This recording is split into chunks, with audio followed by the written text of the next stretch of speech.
मैं डॉक्टर भामा अग्रवाल आपके अपने यूट्यूब चैनल पर आपका स्वागत करती हूँ, अभिनंदन करती हूँ।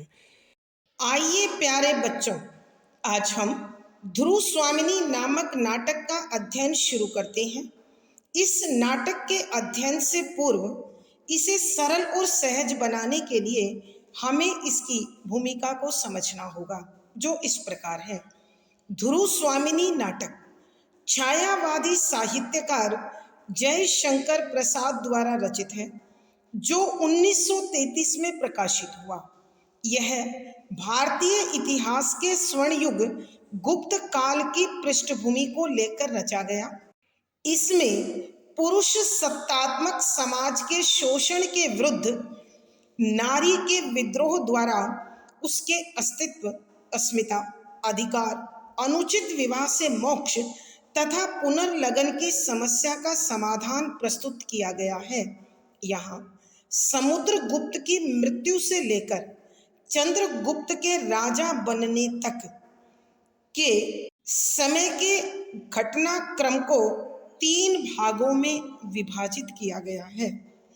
पात्र सूची: ध्रुव स्वामिनी, मंदाकिनी, कोमा, चंद्रगुप्त, रामगुप्त, शिखर स्वामी, पुरोहित, शकराज, खिंगिल, मिहिरदेव, सामंत कुमार, शक सामंत, प्रतिहारी, प्रहरी, दासी, कुबड़ा, बोना, हिजड़ा, नर्तकियां। प्रथम अंक इस प्रकार है।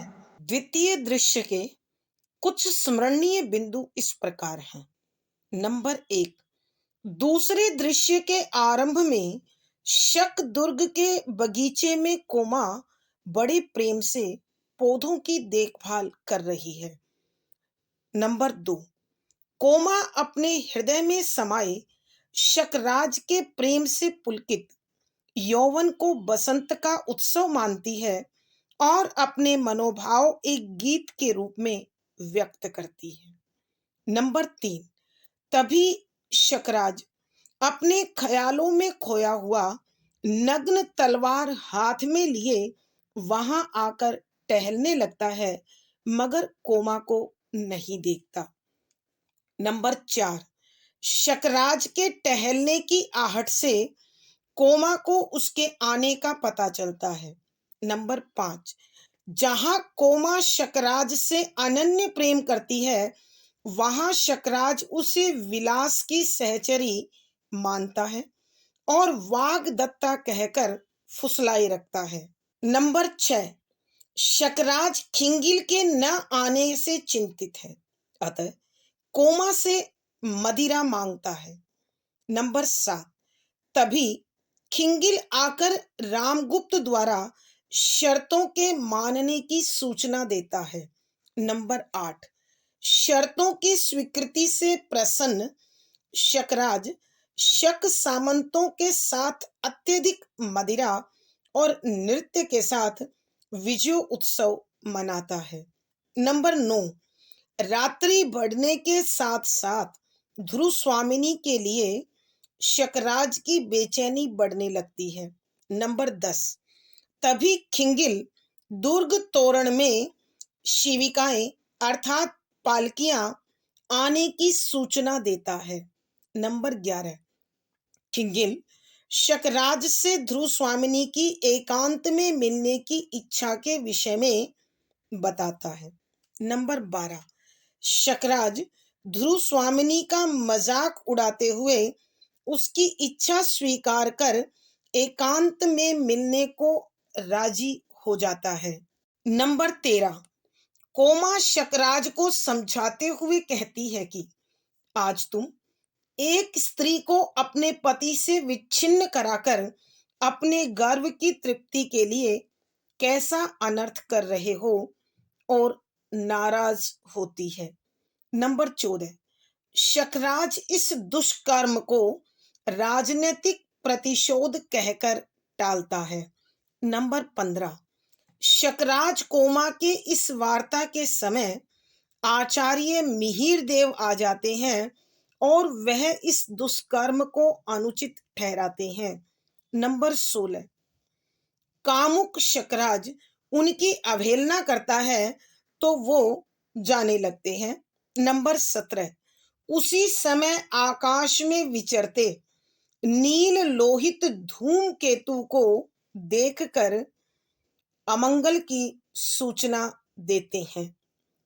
नंबर 18, ध्रुव स्वामिनी के वेश में चंद्रगुप्त और ध्रुव स्वामिनी शकराज के समक्ष असली ध्रुव स्वामिनी होने का नकली दावा कर उसे भ्रमित करते हैं। नंबर 19, तभी चंद्रगुप्त असली वेश में आकर शकराज को द्वंद्व युद्ध के लिए ललकारता है। नंबर 20, शकराज मारा जाता है तभी मगध सामंत किले पर अधिकार कर लेते हैं।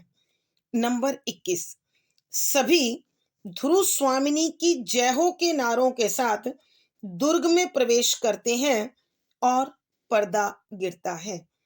आइए प्यारे बच्चों, अब हम इस दूसरे अंक के पदों की व्याख्या के द्वारा इसकी विषय वस्तु को समझने की कोशिश करते हैं। पद संख्या 41, शकराज भयभीत होकर उसे देखता हुआ। ओह, भयावनी पूंछ वाला धूमकेतु, आकाश का उच्च श्रृंखल पर्यटक, नक्षत्र लोक का अभिशाप, कोमा आचार्य को बुलाओ, वे जो आदेश देंगे वही करूँगा। इस अमंगल की शांति होनी चाहिए, कोमा वे बहुत चिढ़ गए हैं, अब उनको प्रसन्न करना सहज नहीं है। वे मुझे अपने साथ लिवा जाने के लिए मेरी प्रतीक्षा में होंगे। प्रस्तुत पंक्तियाँ छायावादी साहित्यकार श्री जयशंकर प्रसाद जी द्वारा रचित ध्रुव स्वामिनी नामक नाटक के दूसरे अंक से ली गई है। संदर्भ, यहाँ नाटककार ने ऐतिहासिक पृष्ठभूमि को आधार बनाकर कल्पना मिश्रित एक ऐसा ताना बाना तैयार किया है जिसके अंतर्गत नारी अस्तित्व, अस्मिता, अधिकार और पुनर्लगन की समस्या का समाधान प्रस्तुत किया गया है। यहाँ उस घटना का वर्णन है जिसमें शकराज गुप्त साम्राज्य से ध्रुव स्वामिनी को संधि की शर्त के अनुसार अपने दुर्ग में बुलाता है, जिसका कोमा विरोध करती है। कोमा के पालनहार पिता आचार्य मिहिरदेव जब इस सत्य से परिचित होते हैं तो वह भी शकराज को इस अनुचित कार्य के लिए फटकार लगाते हैं, मगर शकराज मानता नहीं है और वो कोमा को अपने साथ ले जाने के लिए दुर्ग पर मंडराते हुए धूमकेतु को दिखाते हुए कहते हैं कि बेटी, अब तेरा यहाँ रुकना ठीक नहीं, क्योंकि दुर्ग में रहने पर अमंगल निश्चित है। जब कोमा शकराज को इसके विषय में बताती है तो वह भयभीत होकर कोमा से कहते हैं कि व्याख्या, शब्दों के अर्थ साथ साथ। शकराज भयभीत होकर, भयभीत डरे हुए, भयावनी डरावनी, धूमकेतु पुच्छल तारा, उच्च श्रृंखल स्वच्छंद मनमानी करने वाला, पर्यटक घुमक्कड़ घूमने वाला, नक्षत्र लोक सितारों अथवा ग्रहों का संसार, लोक दुनिया, अभिशाप श्राप, आचार्य गुरुदेव, आदेश आज्ञा, अमंगल अनिष्ट। यहाँ जब कोमा शकराज को उस नीले लाल रंग वाले धूमकेतु का दर्शन कराती है तो वह अत्यंत भयभीत हो जाते हैं और डरकर कोमा से कहते हैं कि ओह, भयावनी पूंछ वाला धूमकेतु, कि ओहो, यह तो बहुत ही डरावनी पूंछ वाला पुच्छल तारा है। यह तो आकाश में अपनी मनमानी करते हुए घूमने वाला घुमक्कड़ यात्री है। और यह इन सितारों और ग्रहों के लोक का, संसार का, सृष्टि का श्राप है, कोमा। यह इतनी अधिक मनमानी करता है, निश्चित रूप से कोई न कोई अनिष्ट और अमंगल होगा ही होगा। तो कोमा, तुम गुरुदेव को बुलाओ, आचार्य को बुलाओ, वो जो मुझे आज्ञा देंगे मैं उसका पालन करूंगा। इस समय इस अनिष्टकारी ग्रह के शांति के लिए शांति पाठ होना अथवा कोई कार्य होना अत्यंत आवश्यक है। आइए बच्चों, एक बार फिर हम इस पद की व्याख्या करते हैं। यहाँ जब कोमा शकराज को नीले लाल रंग वाले पुच्छल तारे को दिखाकर बताती है कि इस दुर्ग पर अमंगल मंडरा रहा है, जो इस पुच्छल तारे के रूप में उपस्थित है। महाराज, मेरे पिता मिहिर देव ने मुझे इसे दिखाते हुए बताया है कि बेटी, तेरा यहाँ रुकना उचित नहीं है, क्योंकि बहुत जल्द इस किले में अनिष्ट होने वाला है। उसे देखकर शकराज अत्यंत भयभीत हो जाता है और डरा हुआ शकराज कोमा से कहता है कि ओहो, यह तो अत्यंत भयानक डरावनी पूंछ वाला धूमकेतु है। यह इस आकाश में मनमानी करते हुए घूमने वाला यात्री है। यह सितारों और ग्रहों के लोक का श्राप है, अर्थात यह जब जब प्रकट होता है तब तब अनिष्ट होता है, अमंगल होता है, संसार में भारी नुकसान होता है। तो कोमा, तुम गुरुदेव को बुलाओ, उन्हें मनाकर यहाँ ले आओ। जो जैसा करने का वो मुझे आदेश देंगे मैं उसका पालन करूँगा, अर्थात उनके कहे अनुसार कार्य करूँगा। इस अनिष्टकारी धूमकेतु के लिए अवश्य शांति का कार्य होना चाहिए। अर्थात कहने का भाव यह है कि जब किले पर मंडराते हुए हानिकारक धूमकेतु को देखा तो शकराज का सारा राजनीतिक जीत का नशा चूर हो गया और वो उससे डरकर कोमा के समक्ष गिड़गिड़ाने लगा। तब कोमा कहने लगी, महाराज, पिताजी बहुत अधिक चिढ़ गए हैं। अब उनको राजी करना, खुश करना, प्रसन्न करना आसान काम नहीं है। मैं उन्हें मनाकर नहीं ला सकती हूँ। वो तो मुझे अपने साथ ले जाने के लिए आए थे, इसलिए अवश्य वो मेरे इंतजार में यहीं कहीं होंगी। अर्थात कोमा के कहने का भाव यह है कि महाराज, आपने जो उनके साथ क्रूरतापूर्ण, कठोर, अशिष्ट व्यवहार किया है वह उन्हें नाराज कर गया, दुखी कर गया। अब उन्हें मनाना संभव नहीं है। भावार्थ, यहाँ नाटककार के कहने का उद्देश्य यह है कि जब जब प्रकृति अपना बदला लेने पर आती है तब तब चाहे कितना ही चतुर, चालाक, शक्तिशाली व्यक्ति क्यों ना हो, वह प्रकृति के कोप से नहीं बच सकता है। यही दशा शकराज की है। विशेष, प्रकृति एक न्यायकारी शक्ति है। यहाँ इस तथ्य का उद्घाटन हुआ है। शुद्ध साहित्यिक खड़ी बोली है, तत्सम प्रधान शब्दावली है, प्रसाद गुण व्यंजना शब्द शक्ति है, अनुभूति परक बिंब और संवादात्मक शैली है।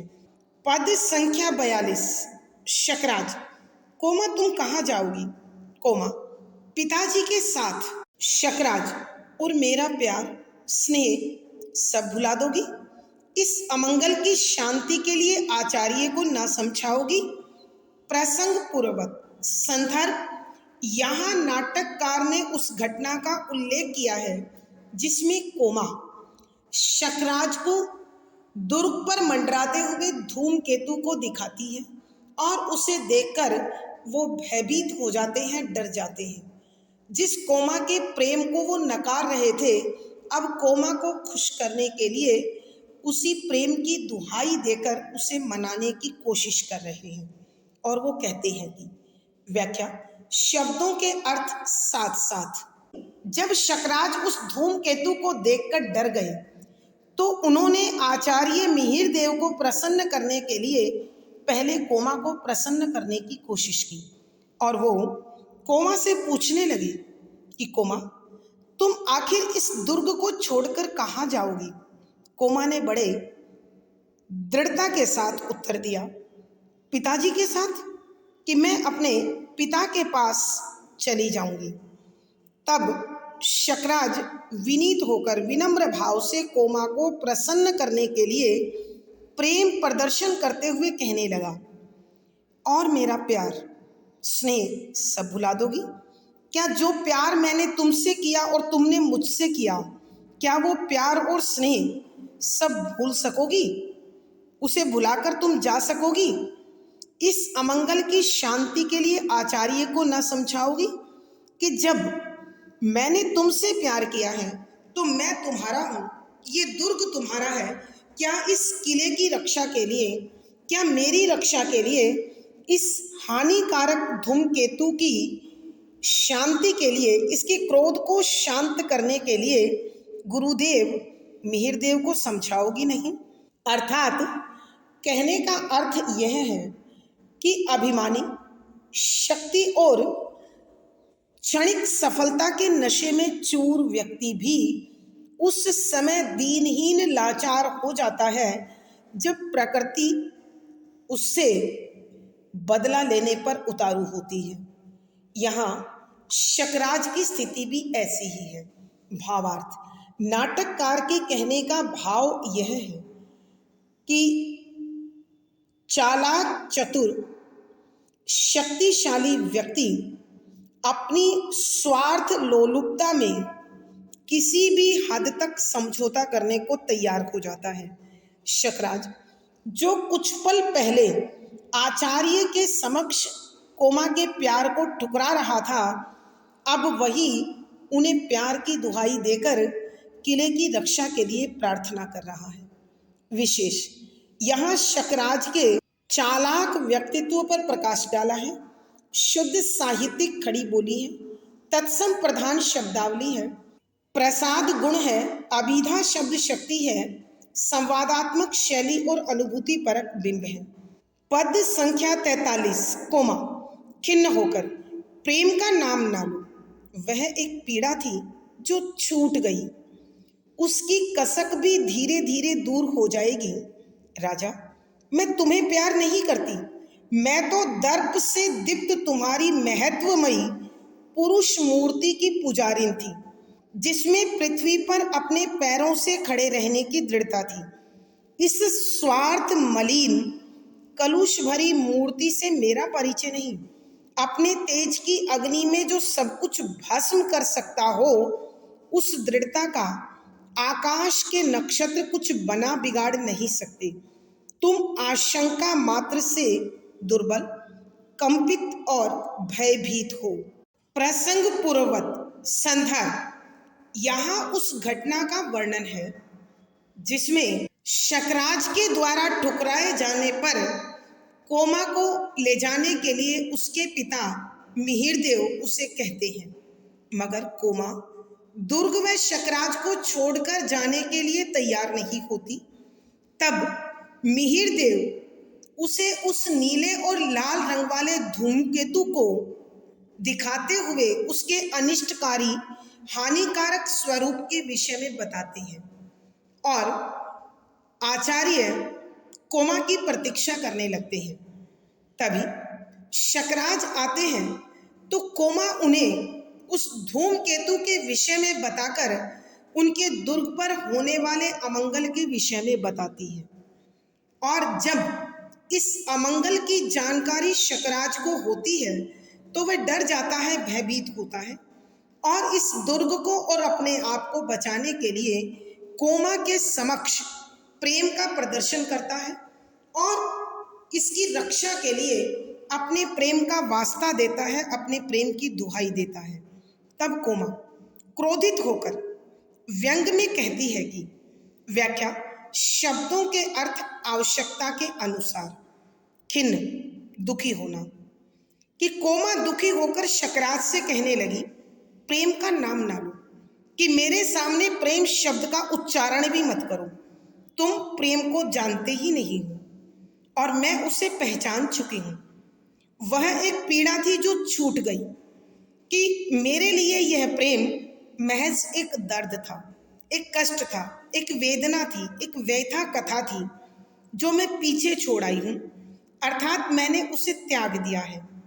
उसकी कसक भी धीरे धीरे दूर हो जाएगी। उसका जो दर्द, जो टीस, जो बेचैनी मेरे हृदय में समाई हुई है, समय के साथ वो भी एक दिन समाप्त हो जाएगी। राजा, मैं तुम्हें प्यार नहीं करती। कि शकराज, अब मेरे सामने जो राजा खड़ा है, मैं उसे प्यार नहीं करती हूँ, मैं उसे पहचानती भी नहीं हूँ। मैंने जिस महाराज से प्यार किया था उसका स्वरूप कुछ अलग था। उसके स्वरूप का वर्णन करते हुए कहती है, मैं तो दर्प से दीप्त तुम्हारी महत्वमयी पुरुष मूर्ति की पुजारन थी, कि मैंने तो उस शकराज से प्यार किया था जो गर्व से, आत्मसम्मान से, स्वाभिमान से भरा हुआ था, जिसका व्यक्तित्व महत्व से जगमगाता था, जिसके स्वरूप में पुरुषत्व और शौर्य भरा हुआ था। मैं ऐसे ही शकराज की पूजा करती थी, जो पुरुषत्व और शौर्य से भरा हुआ था, जो आत्म बल के बल पर इस पृथ्वी पर अपने पैरों पर खड़ा रहने की क्षमता रखता था, अर्थात उसमें अपनी पहचान कायम रखने की अपनी शक्ति थी।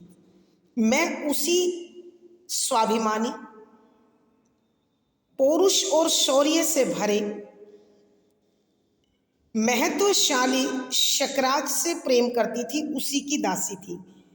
परंतु अब जो मेरे सामने शकराज खड़ा हुआ है, वह स्वार्थ से भरा हुआ है, स्वार्थ मलिन, स्वार्थ के कारण मैला, कलुष, बुराई, ऐसे विकार जो विनाशक है।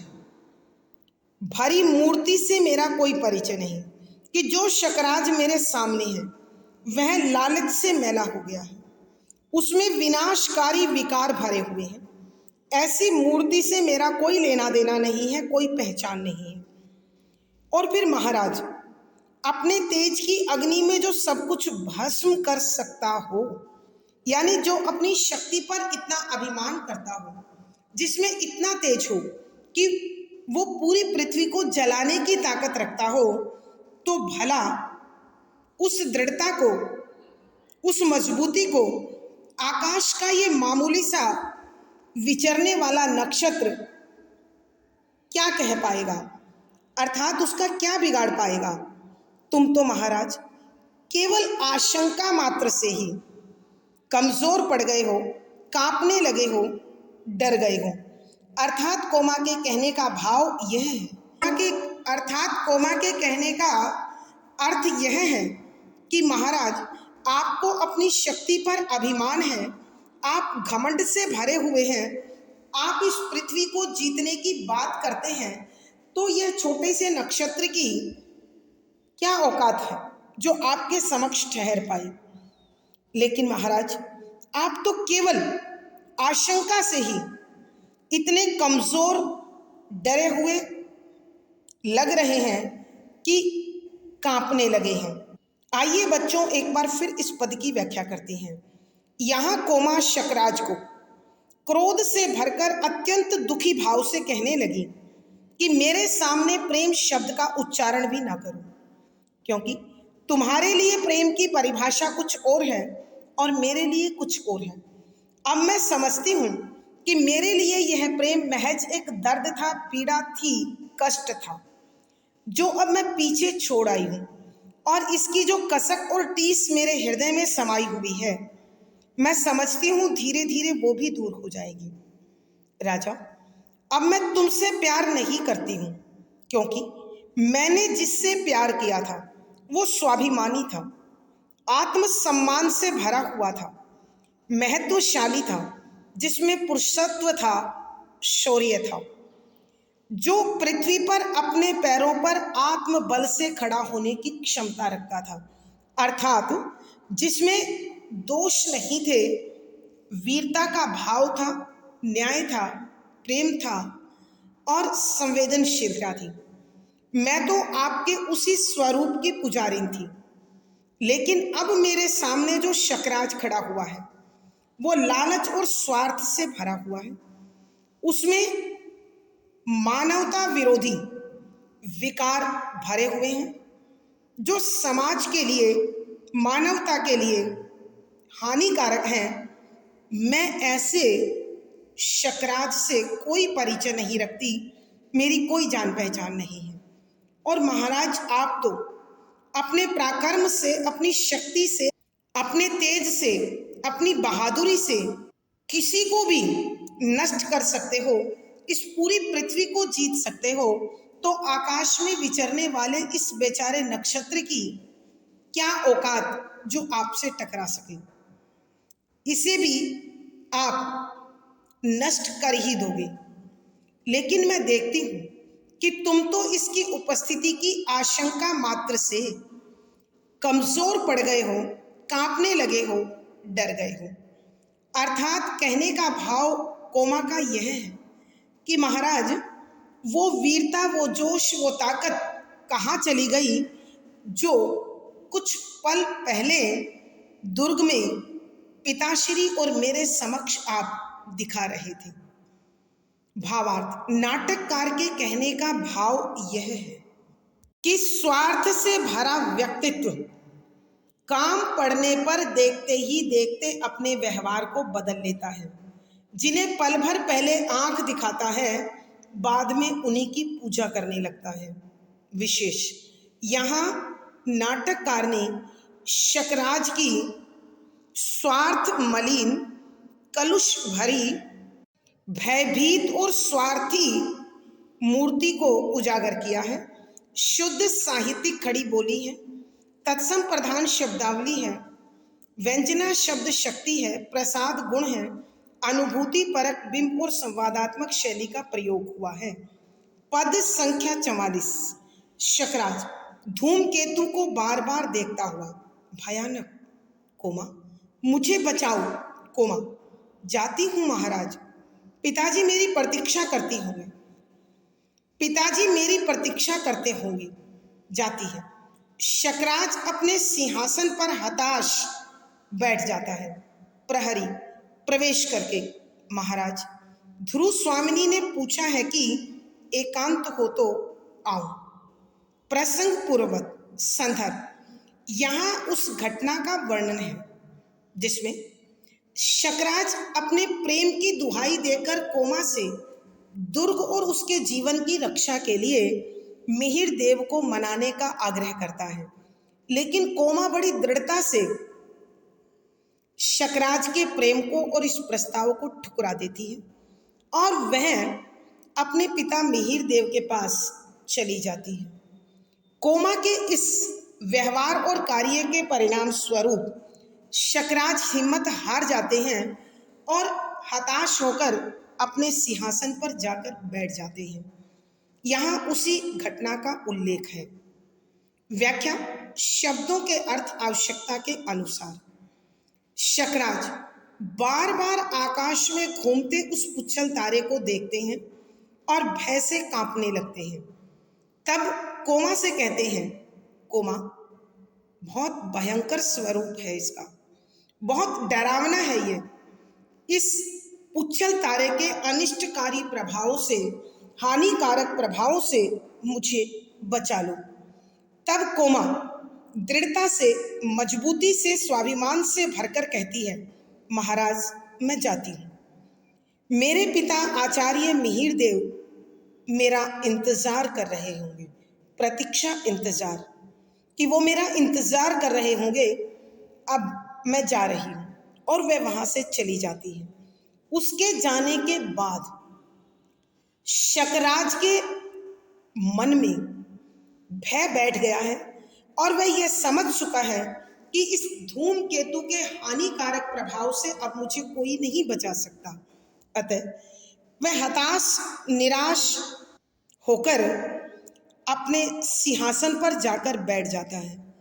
तभी चौकीदार अंदर आता है और वह शकराज से कहता है, महाराज, ध्रुव स्वामिनी ने पूछा है कि एकांत हो तो आऊं। कि महाराज, आपके पास अब उनसे मिलने का समय हो, आप अकेले हों तो वो आपसे मिलना चाहती हैं। आइए प्यारे बच्चों, एक बार फिर इस पद की व्याख्या करते हैं। यहाँ शकराज बार बार उस उछल तारे को देखते हैं और कांपने लगते हैं, डर जाते हैं। और डरे हुए शकराज कोमा से कहते हैं कि कोमा, यह धूमकेतु अत्यंत भयंकर है, डरावना है। इसके हानिकारक प्रभाव से मुझे बचा लो। तब कोमा बड़ी दृढ़ता और मजबूती के साथ उत्तर देती है, महाराज, मैं जा रही हूँ। मेरे पिता आचार्य मिहिर देव मेरा इंतजार कर रहे हैं। और वो ऐसा कहकर वहां से चली जाती है। जब शकराज ने देखा कि कोमा भी उसकी सहायता नहीं कर रही है और आचार्य मिहिर देव पहले ही उनसे चिढ़ चुके हैं, तो वो धूमकेतु के द्वारा महल और उनके जीवन में होने वाले हानिकारक प्रभावों के विषय में विचार करते हुए हिम्मत हार कर हताश और निराश होकर उदास भाव से सिंहासन पर बैठ जाते हैं। तभी चौकीदार राज दरबार में आता है और आकर शकराज से पूछता है कि महाराज, ध्रुव स्वामिनी ने पूछा है, यदि आप अकेले हों और आप उनसे मिलना चाहें तो वो आपसे मिलने के लिए यहाँ आना चाहती है। भावार्थ, यहाँ नाटककार के कहने का भाव यह है कि जिस ध्रुव स्वामिनी की प्राप्ति के नशे में चूर शकराज झूम रहा था, अपनी सफलता पर गर्व कर रहा था, नशे में चूर था, अब वो इस धूमकेतु नामक आपदा के कारण डरा हुआ है, भयभीत है और ध्रुव स्वामिनी की प्राप्ति के आनंद को भी भूल चुका है। विशेष यहाँ नाटककार दर्शाना चाहता है कि व्यक्ति कितना ही साहसी, वीर, ताकतवर क्यों ना हो, चालाक क्यों ना हो, जब प्रकृति उसके अनुचित कार्यों की उसे सजा देना चाहती है तो कोई भी प्रकृति के कोप से नहीं बच पाता है। शुद्ध साहित्यिक खड़ी बोली है, तत्सम प्रधान शब्दावली है, प्रसाद गुण है, व्यंजना शब्द शक्ति है, अनुभूति परक बिंब और संवादात्मक शैली है। आज की कक्षा में प्यारे बच्चों इतना ही। अगली वीडियो में फिर मुलाकात होगी। पिछली वीडियो का लिंक डिस्क्रिप्शन बॉक्स में मिल जाएगा। आशा है पढ़ा गया विषय आपको अवश्य समझ में आया होगा। अपने भाव व विचार कमेंट बॉक्स में लिखें। वीडियो को लाइक करें, शेयर करें और चैनल सब्सक्राइब करें। आपका दिन और जीवन मंगलमय हो, इसी शुभकामना के साथ आभार, धन्यवाद।